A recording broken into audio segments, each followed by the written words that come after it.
Friends, మేము అమ్మవారి జాతర నుంచి వచ్చినామంటే ఊరు వెళ్ళడానికి అయితే రెడీ అయిపోయాం. అయితే ఎవ్రీ ఇయర్ సమ్మర్ హాలిడేస్ కి మా అమ్మమ్మ ఊరే వెళ్తాను. మా అమ్మమ్మ ఊరు అయితే రాయగడ ఒరిస్సాలో ఉంటుంది. తమ్ముడికైతే నా ఐస్ క్రీమ్ కూడా కావాలని కోపంగా ఉన్నాడు. అయితే 8కే స్టార్ట్ అయిపోయాము, అందుకనే ఫుడ్ అయితే ప్యాక్ చేయించుకున్నాము. నాకు ఇష్టమైన నూడిల్స్ అయితే ప్యాక్ చేయించుకున్నాను. నేను బస్ రన్నింగ్ అవుతా తిన్నా నాకైతే చాలా ఇష్టం.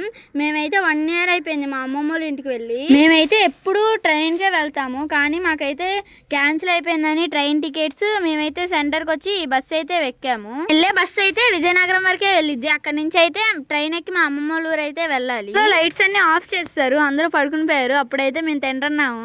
నేను తింటూ మా తమ్ముడికి అయితే తినిపిస్తున్నాను. మా తమ్ముడు అయితే చూడండి బస్ జర్నీని ఎంజాయ్ చేస్తా తింటున్నాడు. అలాగా దూరం వెళ్ళిన తర్వాత అయితే చాలాసేపు మా బస్సు ఆపేశారు. ఎందుకని వెళ్ళి చూస్తే మా ఎదురుగా వెళ్ళే బస్సులో అయితే లైట్ గా పొగలొచ్చాయని మా బస్ డ్రైవర్ అయితే దిగి చూశారు, రిపేర్ చేశారు. అమ్మయ్య, మా బస్సు అయితే స్టార్ట్ అయిపోయింది. ఇంకాసేపటికి అయితే నేను నిద్రపోయాను.